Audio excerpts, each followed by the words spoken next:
Eu sempre fui muito traumatizada desde a infância, por conta da minha mãe. Minha mãe saiu de casa aos 8 meses e meu pai me criou. Mas meu pai teve muitos casamentos e eu achava assim, eu preferia ter ficado com a minha mãe, que teve uma vida totalmente conturbada, do que ter ficado com meu pai, que me deu todo carinho, todo conforto. Sua mãe tinha sido também prostituta? Sim. Ela foi por um tempo também prostituta. Ela fugiu, né? Terminou o casamento com meu pai, ela fugiu com um rapaz para se prostituir e usar drogas. Então, já era uma coisa que vinha na minha família, né? Eu saí de casa muito cedo, eu saí aos 17 anos de casa e me casei. Só que, claro, que não ia dar certo porque eu não sabia conviver em família. Eu não tinha nenhuma experiência familiar boa. Eu não conseguia dar um abraço, falar que gostava da pessoa, porque eu tinha muita dificuldade. Eu sempre desconfiava das pessoas. Eu falava, se minha mãe não me amou, por que outra pessoa vai me amar? Aí o casamento foi muito frustrado, aí eu entrei em depressão. E um dia eu vi um anúncio na internet convocando meninas. E eu peguei, entrei, olhei e fui até o local, né? Fui sozinha, ninguém me convidou, ninguém me chamou, me apresentou, não. Eu mesma fui sozinha, fiz o que tinha para fazer e comecei a me prostituir. E aí que começaram os problemas maiores, que aí eu comecei a beber para dormir. E depois eu comecei a fumar maconha para dormir também. Que era a forma que eu encontrava de esquecer do que eu tinha feito. Porque a gente se sente suja, se sente usada, né? E as pessoas veem a gente como um corpo só ali mesmo. É só isso mesmo. Vai, usa, muitas vezes você não sabe se você vai voltar para casa. Às vezes a pessoa não imagina, né? Principalmente quando você se prostitui na rua, às vezes os lugares que a pessoa... Você entra no carro de uma pessoa desconhecida, né? Você não sabe se vai voltar, se a pessoa vai te matar ali, né? O que vai fazer com você. Eu passei por a última situação foi uma das que me fizeram chegar à igreja, né? Mas eu demorei. Né? Foram 8 homens quase me estupraram. Não me estupraram porque realmente foi ali a mão de Deus. Né? Me levaram para um lugar muito distante. Na época, para quem conhece a distância, Copacabana, Niterói, é bem distante. Né? Eu fiquei em Niterói, uma distância enorme, sem saber o que fazer, sem dinheiro, sem carteira, sem nada. Né? Então eu não sabia como que voltava. E nesses momentos você falava, não vou mais fazer isso, não quero mais essa vida. Mas no dia seguinte... Tava lá fazendo tudo de novo. Fica tão comum pra você que você fica assim, perambulando, né? É perambulando mesmo. Vira uma rotina. Você não sabe como sair daquilo. Eu passei a afastar todas as pessoas que poderiam me ajudar. Então as pessoas realmente passaram a se afastar mais ainda de mim. E eu passei a atrair pessoas que gostavam de mim pelo que eu proporcionava. E, então piorava a situação. Porque aí que eu queria ganhar mais dinheiro para trazer as pessoas para perto. Você acaba querendo ou não se envolvendo em pequenos delitos, porque você vê pessoas, né, ali com mais dinheiro, então você acaba roubando. Eu não me imaginava mais fora dali. E Deus para você? Às vezes eu lembrava de Deus. Às vezes. Se lembrava é porque já tinha ouvido falar? Já tinha ouvido falar, mas não conhecia, né? Então era muito vago. Eu sabia que tinha alguém que poderia me ajudar, mas não conhecia, então era muito vago. Numa noite de sexta-feira, o pessoal do EVG Night chegou na orla de Copacabana, falaram comigo, me entregaram um livro, me deram uma palavra, mas eu enrolei elas alguns meses até chegar, né? Mas teve uma hora que eu cheguei. Mas teve uma obreira em especial, que é a Patrícia, que ela foi me acompanhando ali durante 3 meses. Ela me mandava mensagem e eu falo que eu dava perdida nela. Ela mandava mensagem e falava, tô chegando. E ela me esperava. Mas eu nunca estava chegando, era tudo mentira. Você tinha dificuldade de confiar que eles queriam te ajudar? Não era nem dificuldade, era porque eu não sabia como recomeçar. E às vezes ela falava e eu ficava falando assim, ela fala porque ela não vive a situação que eu vivo. É muito fácil falar, sendo que ela não está vivendo o que eu vivo. Porque ela falava de uma forma muito simples. Depois eu fui entender porque era muito simples. Mas pra mim, na época, eu falava, ela não entende o que eu tô passando. Não tem como eu largar assim as coisas assim, do jeito que ela fala, né? Mas ela foi ali, insistente. Ela realmente foi curando as feridas, porque ela foi persistente comigo. No primeiro dia que a gente falou de Jesus pra ela se abriu, ela chorou. E eu vi que a história dela era muito, muito difícil. E eu falei, não vou desistir dessa menina. Deus me deu uma certeza dentro de mim que eu tinha que lutar por ela. Então, eu sempre estava ali, mandando mensagem, falando, como ela dizia, ela marcava, não ia, né? Várias vezes marcaram, mas assim, eu não desisti. Através da oração, pedindo a Deus para quebrantar o coração, né? Porque a obra não é nossa, a obra é de Deus. Teve uma vez que eu estava em casa e aí eu falei, vou passar mensagem para a Rafaela. Mas nesse dia eu falei assim, não, eu vou ligar. Eu não vou passar mensagem, eu vou ligar. E aí eu liguei, quando eu liguei para ela, ela estava numa situação difícil, né? Lá na rodoviária, indo embora para outro estado, porque ela disse que tinha sido expulsa, né? Tinha brigado com a irmã, e eu falei para ela assim, você tem fé para você vir aqui? Ela só tem R$12. E eu falei para ela, vem com esses R$12, pega um ônibus e vem. Vem porque a gente vai te ajudar. E aí ela falou, tá bom, eu vou. E isso eu estava na igreja. Aí eu falei, meu Deus, e agora? Eu mandei ela vir para cá, mas o que eu vou fazer? Eu falei, ela fazer da minha casa? O que eu vou fazer com ela? Eu fico até emocionada, né? É uma alma muito preciosa. E aí eu falei, meu Deus, o que a gente vai fazer com a Rafaela? Eu não tenho condições de levá-la para minha casa. Aí eu juntei com as meninas do grupo e falei, meninas, a Rafaela tá vindo para cá, a gente precisa ajudar ela.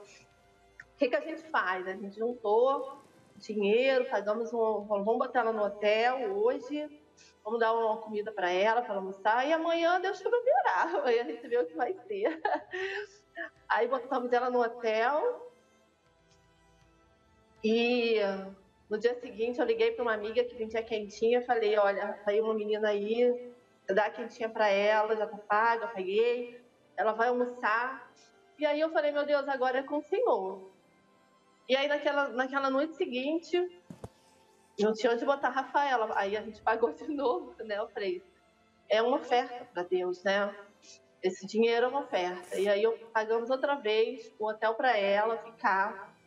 E eu fechei com a moça da quentinha, falei, olha, eu vou pagar durante 30 dias a quentinha, todo dia ela vai vir aqui almoçar, tá? Então a gente fechou isso, ela tinha onde comer, a gente dava aquele apoio, né? E ela foi, acho que ela ficou um mês dormindo. A gente depois fechou um hostel, porque o hotel todos os dias não dava, a gente fechou um hostel. Eu falei, Rafaela, tudo vai passar, isso vai ser só um momento. E aí Deus foi dando direção. Eu fazia trufa na época, e eu falei, olha, eu vou te dar tantas trufas para você vender, vai para a porta do metrô e começa a levantar o dinheiro para você se sustentar. E ela, Rafaela, sempre foi muito... foi uma menina que eu digo que foi assim, fácil, né, de ajudar, porque a gente falava, ela absorvia, né? Ela entendia o espírito. Então, ela começou a vender as coisas na porta do metrô, foi gerando dinheiro para se sustentar, né, durante aquele período. A moça que onde ela comprava quentinho ofereceu já para ela, você quer trabalhar aqui com a gente vendendo quentinho? Eu falei, graças a Deus, né? As coisas foram fluindo e foi tirando, porque o fardo de Deus não é pesado. Deus, quando dá pra gente, a gente acha que, ai meu Deus, a gente fica com aquele medo, achando que é um fardo pesado, né? Mas a gente vai vendo que o fardo fica leve, porque é Jesus aqui, não é a gente que está fazendo, a gente só é um instrumento, quem está fazendo é Jesus, né? E aí o fardo ficou tão leve, porque as pessoas foram ajudando de uma tal maneira, as coisas foram se abrindo. Aí um dia, eu na igreja, uma moça chegou do nada, assim para mim, obreira, você conhece alguém que queira alugar um lugar para morar em algum lugar? Eu quero alugar minha casa. Aí eu falei, olha, a senhora pode deixar a chave agora comigo, porque eu me responsabilizo por esse aluguel. Era um aluguel numa comunidade, mas era uma casinha direitinha, né? Peguei a chave e falei, Rafaela, tá aqui, você a partir de hoje não vai mais ficar no hotel, você agora vai ter a sua casa, é simples, mas é o teu começo. E ali um monte de obreira começou a juntar, eu vou dar edredom, vou dar travesseiro, eu vou dar panela, eu vou dar copo, eu vou dar prato. O fardo não ficou pesado para mim, não. Às vezes eu falava assim, que era duro as palavras às vezes, mas eu entendo hoje. Às vezes eu falava assim, por que eu tenho que vender essas trufas? Eu me sentia no começo mal. E aí um dia ela virou e falou assim, desculpa, gente, tá chorando. Mas ela falou assim, você tem disposição para vender o teu corpo e você não tem disposição para vender trufa? O que você quer da sua vida? Ah, aquilo ali me deu um gás. Que eu peguei aquelas trufas e falei, eu vou vender isso aqui. Ela falou, se você quiser voltar. E ela falou assim mesmo, mas eu entendi por que ela estava falando aquilo. Era pro meu bem. E eu não tenho como agradecer o cuidado de Jesus, né? É só fazer a mesma coisa que ela fez por mim, outras fizeram por mim. Porque ela fala assim, as obreiras, foi a igreja inteira. Era... Gente, às vezes eu chegava com 100 trufas lá na igreja, com uma cesta. Vinha todo mundo comprar. Às vezes a pessoa nem queria trufa. Me dá 20 trufas. Teve um pastor que ele nem comia. Ele era do grupo. Me dá 20 trufas. Todo dia ele comprava a trufa. Eu falava, o que ele faz com 20 trufas? Hoje eu entendo. Eu falo, ele nunca comeu aquelas trufas. Mas foi o cuidado de Deus naquele momento. E ela falou, mas... Depois eu arrumei um emprego que elas conseguiram para mim de camareira e era muito próximo aonde eu me prostituía, né? Que foi uma obreira também que me ajudou e era muito próximo aonde eu me prostituía, muito próximo a Copacabana, assim, né? Ela pode confirmar isso. E me ajudou muito. Era para eu nunca me esquecer de onde eu tinha saído. Nunca me esquecer. Nunca me esquecer. E eu falo que realmente elas foram boas, maravilhosas, samaritanas na minha vida. E é muito gratificante, né? Porque a gente olha assim e vê que não foi em vão, né? A gente agora vê os frutos, a Rafaela obreira, e é muita alegria, né? E a gente continua fazendo o trabalho da Vai dar as trufas para outra, né? Agora, minha filha. Agora, a cesta da trufa, a Rafaela já passou para outra. Mas hoje eu trabalho com doces. É verdade. Todo mundo comprava, até o pastor comprava a trufa dela para levar, mas todo mundo ajudava. E eu falava, vamos comprar a trufa, pelo amor de Deus, vamos ajudar a Rafaela. Aí virou a profissão dela. Certo. Hoje é a tua Deu profissão. certo. Sim, hoje eu sou confeiteira. Hoje é a profissão dela. E já é obreira. Sim, senhor. Olha, que alegria. Muito prazer. Você frequenta onde aí no Rio, Patrícia? Eu agora sou da Catedral aqui do Rio de Janeiro. Eu era de Botafogo, né? Mas Deus me abençoou, porque quando eu fazia o Veja Night eu era solteira. Mas toda vez as meninas vinham falar comigo sobre a vida sentimental. E eu passei por uma decepção, né? Amorosa, me separei. E as meninas vinham falar dessa situação e eu pensava, meu Deus, eu estou passando a mesma situação, mas eu vou passar fé. E eu falava para Jesus, meu Deus, eu não aceito, eu tenho que ser abençoada porque eu quero dar mais completo. E eu fui abençoada justamente no período que eu estava no Veja Night, na época da pandemia, onde tudo parou, foi quando eu conheci o meu esposo. Eu fui apresentada e a gente casou e hoje ele é o líder da Veja Night, né? Hoje ele está junto comigo, a gente vai juntinho. Hoje ele dá as meninas de programa, a gente é aqui de Del Castilho e ele agora está junto comigo. Eu falo, Deus me honrou, porque eu comecei esse trabalho numa situação muito difícil, solteira, e hoje eu estou casada e bem casada demais. O mesmo amor, ele tem esse amor também. Ele compra essa briga junto comigo, ele também, a gente faz o que a gente puder fazer. Tudo que eu fiz pela Rafaela, eu sei que foi para Deus, não foi para ela, né? A gente faz pensando sempre em dar a nossa oferta para Deus. E pela misericórdia de Deus, a gente continua aqui. Já tem 2 meninas aqui em Del Castilho que a gente fez a mesma coisa. Pagamos comida, botamos em casa, pagamos aluguel para elas morarem. E aí a decisão também é da pessoa, né? A gente a gente faz a nossa parte. Minha família hoje é próxima, minha família me aceita, tá perto, mas se compara ao amor que Deus deu para mim.